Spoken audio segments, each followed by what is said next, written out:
page 17, we list the steps to be taken for a reduction in force.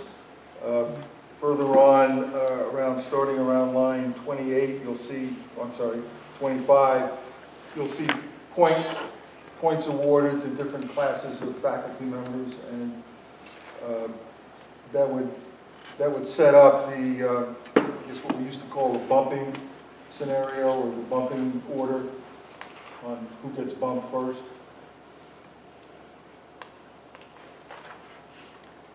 So, and of course, there's recall rights also written into there. Okay, evaluations and continuing contract. Matt, what? Okay, so turning the page, in dealing with continuing contract, while I scoured the Old Testament, I found no applicable language. I was really hoping Deuteronomy would show me the way. Did you look at Job? There are changes here, and these changes might be the most significant from what already exists, although not within the process. The first thing is we ask that this be a status or a contract that is earned, and unlike the current language, not an honor to be bestowed. That sounds awfully Hogwartian in its determination, some sort of ask the hat if you can stay kind of thing. So starting from there and using that as our guidepost, that this is an objective, qualitative, attainable status that has clearly marked, discernible guideposts that we want to do this. What's not changing, this is still the decision of the president. However, being in Article 2, we want the committee's decision to have much greater weight than it does. We ask that if the president, he or she, decides not to fulfill the recommendation of the committee, that there is reason that is given that is found to be neither arbitrary or capricious, as we say here. Additionally, we would ask that the screening committee now include 3 faculty members from the department of the applicant. We think that it's really important that people who know the subject and know the teaching of this subject have a lot of input on this, whether for good or for bad. We think that's really important, and that it speaks honestly to what is most important to our institution, which is the teaching of our students. Right now, for the exception of one person on my committee, no one's ever seen me teach for more than 3 hours in my 5 years. Now, I got the contract, so that's great. But I think that this could be just a much better way, not only to make the contract status something that has more weight and something that is fair, but also to use the process as a tool for improvement. I really believe that we all believe that's the case here. We ask that the chair of the committee is not predefined as it is in the current language, but that is selected by and from among the faculty members. That means that a member of the faculty is going to chair the committee and not an administrator who, in most cases, hasn't seen the applicant teach. Another thing that we've asked is during this process, right now, you have a portfolio, you send it out to the committee, and then you meet. And then at that meeting, you find out if you get the Caesarean thumbs up or thumbs down.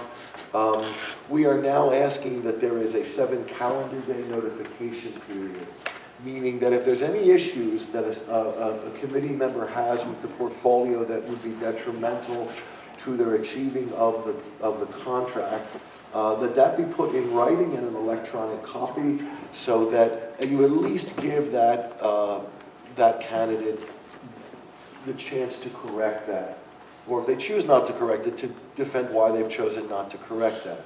Again, it doesn't come out to how the committee decides on how they've done with it, but it gives them a reasonable amount of time to make any changes. Now, obviously, if it's a complete disaster, 7 days isn't going to make a difference.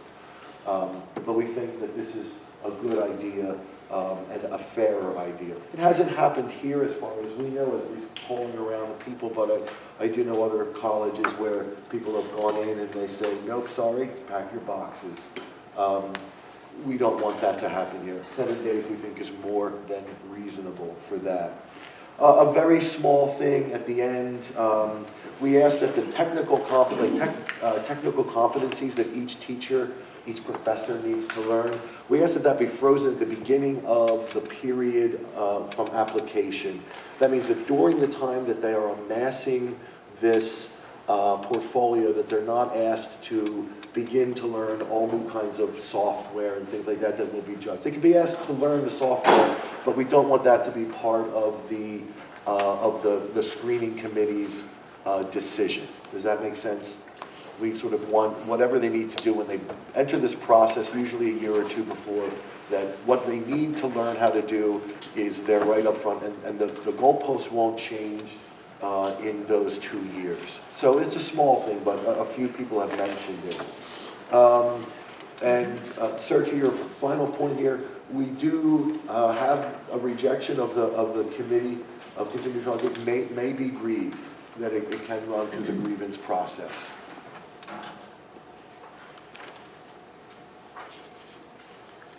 And that's all I have for changes. The rubric for portfolio remains almost entirely the same.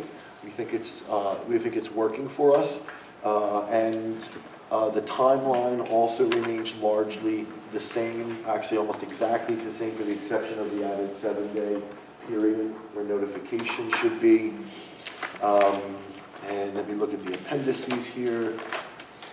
Everything else, right? 61. It's the very end of the appendices, Appendix C. All of this really remains largely the same. Exactly the same, yeah. The tools that we have, we think are working. The faculty find them fair. The only issue really is who gets to make these decisions as to the quality of their teaching. Is it people who've never seen us teach, or the people who have seen us teach day in and day out and know the subject matter that is being taught? And that this is something that can be earned instead of that really foggy word bestowed. And the 7-day period, which we think is more than reasonable for any kind of corrections to be made. If this is a good, solid portfolio, 7 days is enough time to make corrections. If it's a disaster, 7 days ain't going to cut it no matter what.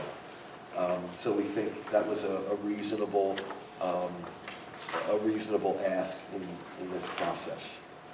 And that's the end of the first ask for the continuing contract process. There's a little bit up front about evaluations. That is also existing process, correct? Get to this here. That's why I've lost my 19 at the top. Thank you. Right. Yeah, Article 5, 6, 7, 8, Article 8 on page, we're at 19 and 20. First year instructional faculty, we do not have, and I think we haven't talked about, we do not have anything from year to year about a grievance process being implemented between single year before the continuing contract process here. Just a rebuttal. Right. And you can grieve the periodic review through the grievance process. Faculty on first year instructional faculty? Yes. My fault, you're right. I'm sorry, I've got my notes back. It's all 9, 10 to 12. It's only about the process, though. Not about the decision.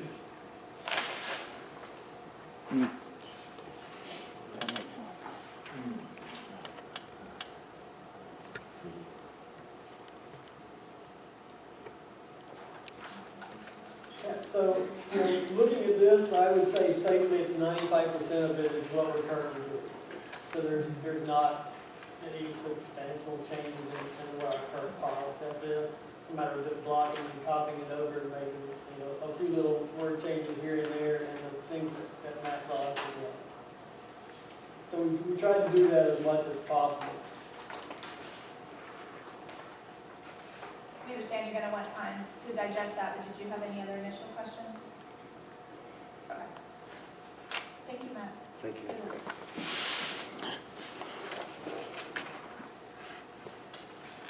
So, we're on to faculty working committees, and this is a lot. So this goes from, I think, 23 to 28, with a lot of sections, and Linda and Clay, we're gonna walk through this article. Okay. So we started out with the faculty work week, and what we tried to do is basically cut and paste from our operational guidelines, and then with a couple little changes here and there. There were some areas that were addressed in other collective bargaining agreements that were not in our operational guidelines, so we tried to use other colleges' proposals or contracts as our basis for what we included. So the faculty work week is very straightforward to what we have. And the summer work week also. The office hours, one thing that it had mentioned to us, in that we noticed in some other agreements that they did have online office hours as something that could be implemented. So we tried to use a clause from one of the other colleges' agreements to say that faculty could include a maximum of 4 office hours online for their online classes, and it would be limited to only 1 online office for each online class. So that was something we thought was interesting, and we thought we would put in the proposal. Faculty overloads and those assignments was something that we saw was addressed in another agreement, so we wanted to include that, along with also Section 5, summer instructional assignments and the summer overloads. The course scheduling, that follows a lot of what we're already doing. And I want to say overall, for faculty working conditions, our faculty were very happy with their working conditions, but some things that were brought up is that when a faculty member has a night class and then has a morning class the next day, that sometimes that's difficult. So many years ago, we used to have limits on some of that course scheduling. So that is underneath Section 6, where we put in limits on no more than that when they have their, on a given workday, the end of the faculty member's last class shall be no more than 8 hours later than the beginning of her first class. But we know some people like long days. So we then added the clause, unless waived by the individual faculty member. So those who don't want a long workday won't have it assigned, but those who do have that ability to tell their dean and chair, yes, sign me up for 14 hours straight. And then underneath that, at least 12 hours shall elapse between the end of a faculty member's last class in a given workday and the beginning of her first class the next day. So we're just trying to prevent someone from teaching till 8:30 at night and then having a possible 8 a.m. class the next day. And then it goes on to the general instructional faculty duties. And these, for that whole list, the campus librarian's duties, the public services librarian's duties, and senior academic advisor duties, along with the department chair and the chair duties, were copied almost verbatim from our operational guidelines there. And some of them were actually changes that were still being, I guess, proposed that we did get from some of the librarians to make sure that we included the most up-to-date that we could in that section. And then the compensation, Clay was going to take over. Yeah, so there was one other item on that one, section 13 at the end. In our operations manual, there are job descriptions of department chairs and assistant chairs, but there are not job descriptions for other positions at college, such as directors and that sort of thing. So in that case, since there's not a published one in the operations manual, we just put the little clause there that we can work on those sort of things. If we have those, we can include them in the agreement that we've got. But until that sort of thing goes, basically we're locking those into their current descriptions as to whatever those things are, and that it would be agreed upon between the administration and the union for any changes in those duties. Yeah. Are there such things? Yeah, there's an advisor, senior advisor, Yeah, we There's got the that. director. Directors and workforce development is the most obvious thing. There are a number of them, but there's just not a description in our current operation manual as to what their duties are. So if you have that and we missed it, we'd be happy to incorporate it or look at it, but we just didn't want to miss anybody. So we thought, okay, keep it as it is, and if there's major changes, let's bargain. But we're open to including those titles if you have something for us to look at.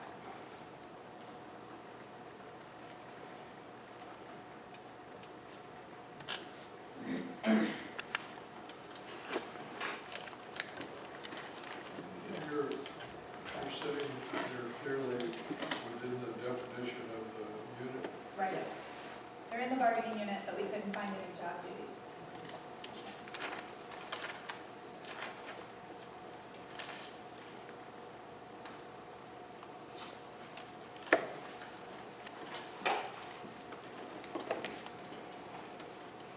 While we're taking a pause, I'm remiss, we have one team member who